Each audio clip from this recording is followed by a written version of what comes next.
안녕하세요. 아이언입니다. 오늘로써 오토앤, K옥션, 에드바이오텍의 모든 것이 결정되었습니다. 가장 수익이 높을 수 있는 조합, 안전한 조합을 알아보도록 하겠습니다. 먼저 오토앤에 대해서 알아보도록 하겠습니다. 오토앤의 1일차 경쟁률이 매우 높았습니다. 오토앤은 미래에셋증권, 현대차증권으로 진행이 되는데 균등 배정의 경우 1일차에 이미 미래에셋은 5.2주, 현대차증권은 7.1주를 기록하였습니다. 미래에셋과 현대차증권에 몰린 청약자의 숫자가 이미 6만 5천 명을 넘어섰습니다. 비례배정 경쟁률도 매우 높습니다. 두 증권사를 종합한 종합 비례 경쟁률은 295.83대 1입니다. 미래에셋증권이 현대차증권보다 몇 배 높은 349.61대 1을 기록하였고 현대차증권은 80.73대 1을 기록하였습니다. 1일차에 몰린 청약 증거금만 2,820억 원입니다. 최근 청약들의 1일차 경쟁률과 2일차 경쟁률의 관계를 알아보도록 하겠습니다. 최근 청약인 트윈부터 레몽레인까지의 1일차 경쟁률과 최종 경쟁률 그리고 증가 비율 등을 살펴보면 최종 경쟁률은 1일차 경쟁률의 최저 3.91배, 최대 38.96배 증가하였습니다. 오토앤의 1일차 종합 경쟁률은 295.83대 1로 레몽레인과 제일 유사합니다. 레몽레인은 1일차 청약 증거금이 2,300억 원이었고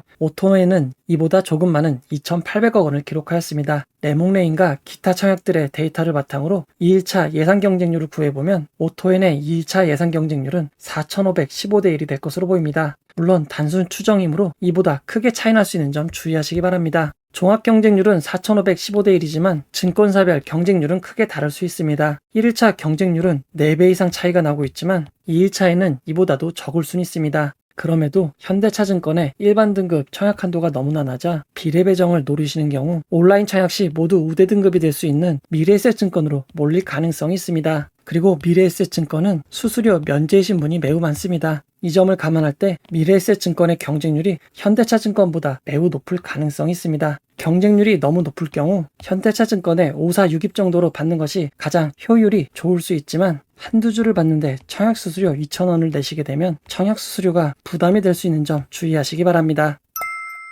1월 2주차 청약인 오토앤, K옥션, 에드바이오텍을 비교해 보도록 하겠습니다. 오토앤은 이미 청약이 시작되었고 K옥션은 1월 10일, 1월 13일 진행됩니다. 에드바이오텍은 1월 13일 진행하여 1월 14일까지 진행이 됩니다. 일정이 징검다리처럼 이어있기에 K옥션에 청약하시는 금액은 오토앤과 에드바이오텍엔 사용할 수 없고 오토앤에 사용하신 청약 증거금은 1월 14일 금요일 환불이 되기에 에드바이오텍 청약에 사용하실 수 있습니다. 다양한 비교를 통해 최적의 전략을 알아보도록 하겠습니다. 먼저 기본 비교입니다. 오토앤은 자동차용품 플랫폼을 운영하고 있고 K옥션은 미술품 거래를 합니다. 에드바이오텍은 동물의약품 개발을 하고 있습니다. 이 중 K옥션의 사업 분야인 미술품 거래가 매우 큰 각광을 받고 있습니다. K옥션의 사업 분야가 다른 종목에 비해 우위에 있는 것 같습니다. 공모가 밴드 상단과 공모가의 차이를 알아보면 오토앤은 공모가 밴드 상단 대비 10.42% 상승한 5,300원으로 공모가가 결정되었습니다. K옥션은 상단 그대로 공모가가 결정되었고 에드바이오텍은 공모가 밴드 상단보다 12.5% 낮은 7,000원으로 공모가가 결정되었습니다. 공모가 산정을 위해 평가된 주당 평가가액과 평가가액 대비 공모가의 할인율을 살펴보면 오토앤이 9.74%로 가장 적은 할인율을 기록하고 있고 에드바이오텍이 43.9%, K옥션이 30.22%입니다. K옥션의 상장 시가총액이 1,782억 원으로 가장 크고 에드바이오텍이 637억으로 가장 적습니다. 오토앤은 682억으로 에드바이오텍과 큰 차이를 보이진 않습니다. 구주 매출과 환매 청구권을 알아보도록 하겠습니다. 오토앤과 에드바이오텍은 모두 신주 모집 100%로 진행이 되고 환매 청구권은 없습니다. K옥션은 최대 주주가 20%의 구주 매출을 진행합니다. 구주 매출로 얻는 자금은 64억 원입니다. 최대 주주의 구주 매출이 있는 점은 매우 안 좋은 점이지만 K옥션은 일반 청약자에게 3개월 환매 청구권을 부여하고 있습니다. 환매 청구권은 일반 청약자에게 너무나 유리한 조건입니다. 따라서 구주 매출과 환매 청구권을 모두 고려할 때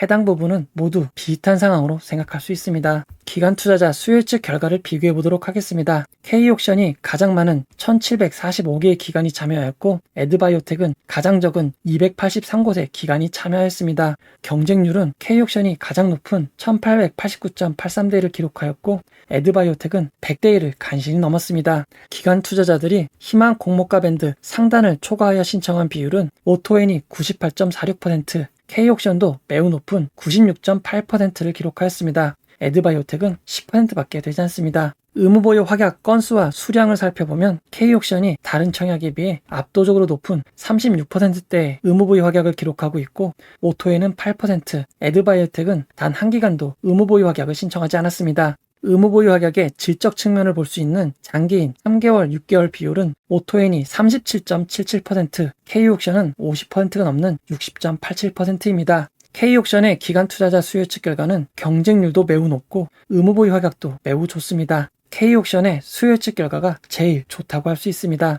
오토에는 경쟁률은 높으나 의무보유 확약이 조금 아쉽습니다. K옥션보다는 조금 낮은 등급으로 판단하면 될 것 같습니다. 에드바이오텍은 경쟁률도 매우 낮았고 의무보유 확약은 아예 없습니다. 에드바이오텍의 기간 투자자 수요 예측 결과는 가장 안 좋다고 볼 수 있습니다. 상장일 유통 물량을 비교해 보도록 하겠습니다. 상장일 유통 물량은 오토엔이 가장 적습니다. 실제 결과는 주간사의 의무보유 확약 배정에 따라 큰 차이가 있지만 추정을 통해 확인한 의무보유 확약이 반영된 유통 가능 비율은 오토엔이 26.29%, K옥션은 15.99%, 에드바이오텍은 39.65%입니다. 비율은 K옥션이 제일 낮지만 오토엔의 시가총액이 K옥션보다 매우 적기에 상장일 유통 물량은 오토엔의 압도적인 우위로 보입니다. 에드바이오텍과 K옥션도 상장일 유통 물량이 많은 편은 아닙니다. 하지만 에드바이오텍은 상장일 매각 가능한 기존 주주의 비율이 공모주주보다 많습니다. 그에 따라 상장일 유통 물량은 K옥션보다 조금 낮은 결과로 평가하였습니다. 2020년 수익성 지표를 확인해 보도록 하겠습니다. 2020년의 수익성 지표는 오토엔이 모든 분야에서 우월합니다. 오토엔이 매출도 많고 영업이익, 순이익도 제일 많습니다. 여기에 영업이익률도 가장 높은 9.59%를 차지하고 있고 2019년 대비 매출 증가율도 55.54%에 이릅니다. K옥션은 영업이익은 흑자를 기록하였지만 순이익은 적자를 기록하였습니다. 그리고 2019년 대비 매출이 20.88%나 줄어들었습니다. 에드바이오텍은 영업이익도 적자였고 순이익도 큰 폭의 적자를 기록하였습니다.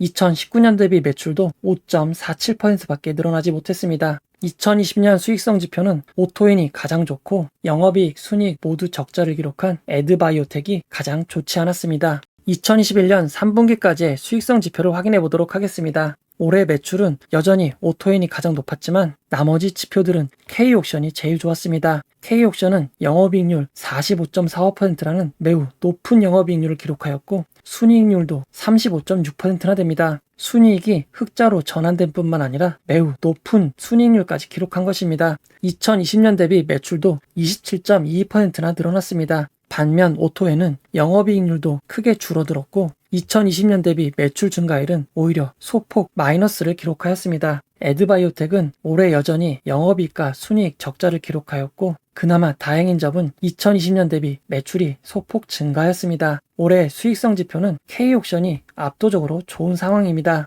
종합 비교를 해보도록 하겠습니다. 구주 매출 환매 청구권은 모두 비슷한 상황입니다. 기간 투자자 수요 예측 결과는 K옥션이 압도적으로 좋았고 오토엔도 나쁘지 않은 편입니다. 상장일 유통 물량은 오토엔이 압도적으로 좋고 K옥션과 에드바이오텍도 크게 나쁘지 않습니다. 2020년 수익성 지표는 오토엔이 압도적으로 좋고 2021년 수익성 지표는 K옥션이 압도적으로 좋습니다. 여기에 추가적인 참고사항은 오토엔은 현대자동차와 기아자동차가 주요 주주로 참여하고 있고 K옥션은 NFT 테마로 연결될 가능성이 있습니다. 에드바이오텍은 코넥스 이전 상장 종목입니다. 오토엔의 상장일은 DB금융 제10호 스펙과 동시 상장이고 K옥션은 단독 상장으로 예정되어 있습니다. 다만 에드바이오텍의 상장 일정이 아직 미정인 점 주의하시기 바랍니다. 비교 결과를 바탕으로 청약 전략을 알아보도록 하겠습니다. 모든 상황이 제일 좋은 K옥션은 비례까지도 고려하는 것이 좋을 것 같습니다. 특히 미래에셋증권, 현대차증권의 청약자 수보다 신영증권의 청약자 수가 적을 가능성이 높습니다. 그에 따라 경쟁률도 오토엔보다는 양호할 가능성이 있으니 K옥션이 최우선 고려 대상이 되어야 합니다. K옥션에 청약 금액을 남겨두시고 남는 금액이 있는 경우 오토엔의 비례도 고려해보시면 좋을 것 같습니다. 오토엔의 기간 투자 수요 예측 결과가 나쁘지 않았고 유통 물량이 압도적으로 낮기 때문입니다. 에드바이오텍은 코넥스 이전 상장 종목의 수요 예측 결과가 너무나 좋지 않습니다. 혹시나 모를 반전 가능성을 살펴보시고 균등을 결정하시는 게 가장 안전한 청약 방법이 될 것 같습니다. 상장일 주가는 아무도 예상할 수 없습니다. 다만 기존의 데이터를 바탕으로 기간 투자 수요 예측 결과, 상장일 유통 물량, 신주 상장 종목인지 코넥스 이전 상장 종목인지를 나누어서 분석하면 확률적으로 유의미한 판단이 가능합니다. 앞에 말씀드린 전략이 그 결과라고 할 수 있습니다. 하지만 변수는 있을 수 있는 점 언제나 주의하시기 바랍니다. 이 영상은 후원회원 여러분들의 후원과 구독자 여러분들의 슈퍼땡스, 댓글을 통한 따뜻한 격려를 통해 제작되었습니다. 항상 고맙습니다. 이 영상은 투자 권유가 아니며 투자는 오롯이 투자자의 판단으로 이루어져야 합니다. 혹시 영상에 잘못된 점, 보충이 필요한 점은 채널의 커뮤니티 게시판이나 영상 고정 댓글로 안내해 드리도록 하겠습니다. 이 영상을 봐주셔서 고맙습니다.